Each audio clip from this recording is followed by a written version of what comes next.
Alright, so this is our first video on interference. So if you remember from my standing waves video, I said that interference needs at least two sources. And so as you can see right here, we have our two sources, A and B, right? And you can imagine these two sources are two sources in, let's say, a lake, right? And they are oscillating up and down, producing ripple wavefronts, okay? And let's say for this example, they are bouncing at the same frequency, and so they're in phase, and they produce the exact same wavelength. And so for interference, we need to make sure that we know what superposition means, right? I went through that in my standing waves video, so you can go to that video for a more in-depth explanation. But the key idea is that if we have two sources or two or more sources, the resultant displacement is the sum of the individual displacements of each wave. And so from there, we get our definition for destructive and constructive interference, right? And so assuming you know what these mean, I am therefore assuming that you know what a phase difference is, okay? And we also need to have an idea what coherent sources are. So coherent sources are sources that have a constant phase difference, and they have the same frequency and same wavelength. And they also come from the exact same medium, and therefore they have the same wave speed, okay? So essentially coherent sources are just two sources that are identical. All right, so as you can see here, we have a simulation of two sources. So that's basically the exact same thing that I drew in my diagram. Two coherent sources, and you can see that they are interfering with each other, and we have sections right where my mouse is of zero displacement. You can see this nice little line right here where there's zero displacement, and then we can also see lines where there are max displacement, okay? And you can observe that we alternate between zero displacement, max displacement, zero displacement, max displacement, zero displacement, max displacement, zero displacement, okay? And if you want, you can also see this from a top-down view, so a 2D view, and you might be able to see the sections of zero displacement much, much easier. So these lines, as we know, these lines are wavefronts, and let's say those lines are crests, okay? So as you can see here, this line right here is a wave emitted from A, okay? And this line right here is a wave emitted from B. And we can see right here, this is where two crests from A and B meet. And we should know from our standing waves video, that when two crests meet, we get constructive interference. And because, like I said, these wavefronts are crests, that means in the middle of these wavefronts, there has to be a trough, okay? And so for that reason, right here, for example, we will get a crest meeting a trough because we're right in the middle of a wavefront right here between these two wavefronts, okay? So that's a trough right there. So when a crest meets a trough, we get destructive interference. And we should know from our standing waves video, we should know that when we get constructive interference, this is when we get antinodes, and we have destructive interference, this is when we have our nodes. And so taking that knowledge, we can see that as these waves progress, we have lines of destructive and constructive interference. So we can see right here, right about here, there is a line where we get constant constructive interference as these waves meet, okay? And so this is what's called an antinodal line. So antinodal line, okay? And we can call this middle antinodal line n is equal to 0. And there are other antinodal lines. You can see one right here, okay? Oh, I should probably draw that slightly better. Right there, okay?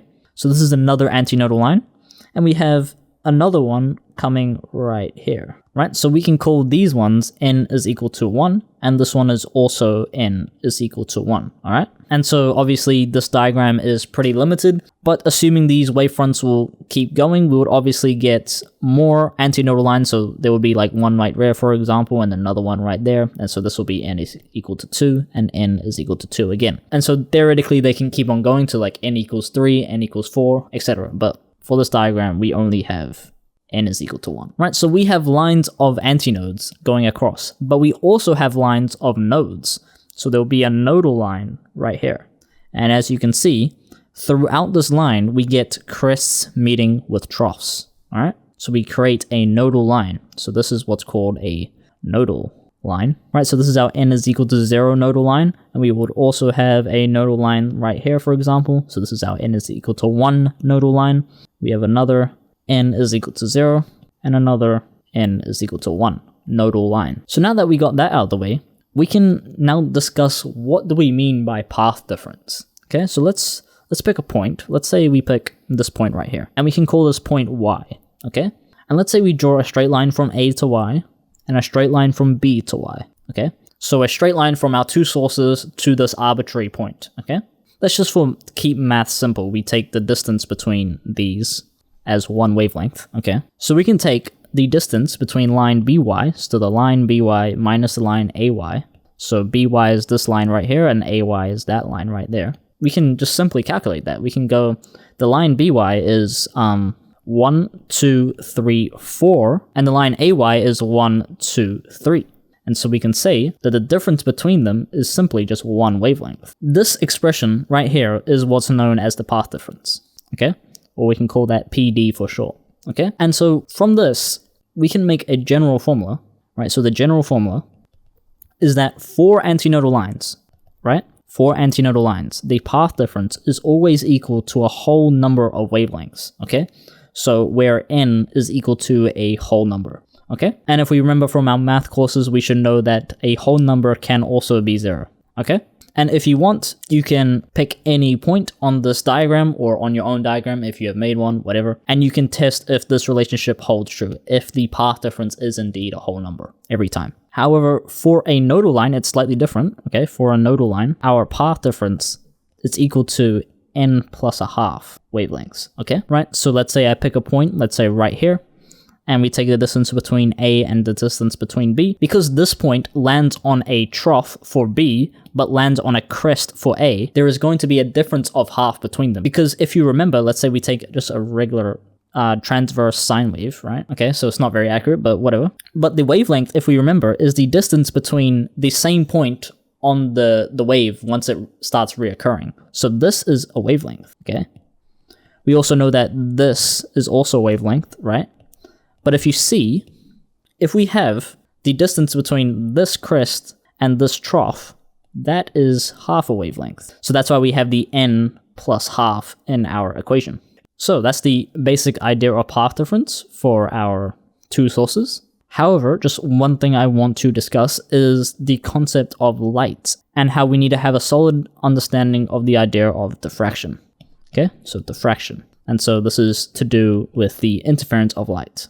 Okay, so the concept of diffraction is basically how much a wave spreads out around a gap or an obstacle. Okay, so how much a wave spreads out around a obstacle or a gap. Okay, what this means is, let's say we have water waves, right? And water waves are coming just in the ocean, and they come across an obstacle or a gap, let's say. Okay. And when these waves come through, what's going to happen is these waves are going to spread, like so, okay? And just a quick side note, we get the most diffraction when this distance d, so the distance on the gap, is equal to the wavelength of these waves. However, when we're talking about light, let's say we have, again, a light source. This could be like a laser of some kind, right? A little laser shooting light waves. And we come across what's called a double slit, okay? So what this is essentially just a sheet with two slits in them, okay? So if we look at it from this angle, it will look like this. So if we look at it from face on, it will have two slits. These slits are meant to be the same size. So like this, roughly like that, okay? And when the light comes through these slits, it's essentially going to have the same effect as water waves, okay? And they're going to spread out like this, and we can say like this, and like this, and we can do one more like so. And obviously this is going to diffract the same amount because the slits are identical. So we're going to go like this, and then like this, and then like this maybe. So let's say right here we have a blank wall or like a whiteboard or something, and our light waves are going to interfere just like our water waves interfered in the lake. Just imagine that this situation right here is this situation just cut in half, like so, okay? You can see that this situation looks very similar to this, okay? And so, just like that situation, we are going to have a middle antinodal line, so that's our n is equal to 0. And remember, our antinodal line is where we have constructive interference. And so if we imagine light waves constructively interfering, we will have a bright spot in the middle. So bright spot. And this is obviously our antinodal line, n is equal to 0. And this drawing isn't very good, so based on this diagram, we actually don't really have any other antinodal lines, but there should be one, like right here, for example, and another one right there, for example, okay? So these are another antinodal lines, and we get bright spots, and some more bright spots. And also, we will have nodal lines, right? So just like our lake, we'll have nodal lines. And remember, nodal lines, if we have a node, that means we have destructive interference. And if you imagine we have light destructively interfering with each other, and remember, if we have destructive interference, there is no wave. And so if there's no light wave, that means there's no light. And so what we have here is dark spots. So these regions right here will be dark. That's not how you spell dark. Dark. And another dark region. And what you'll see is if we go look at this whiteboard or blank wall face on, okay, let's draw this out. We'll have regions of bright spots, bright regions, and we'll have dark patches in the middle, okay? And so now looking at the simulator again, this is our double slit experiment. As you can see here, we have our antinodal lines right here, antinodal line right here, and antinodal line right here. And in between, we have our nodal lines of zero displacement and therefore no wave as being there. So if we imagine, again, our whiteboard over here, we can have bright spots over here, bright spot over here, bright spot over here, but dark spots in between. All right, so here's a photo of our double slit experiment. And as you can see, we have regions of bright spots, okay? Bright spots over here. And then in between those bright spots, we have dark regions of destructive interference, okay? All right, so this will be it for our first video on interference. See you.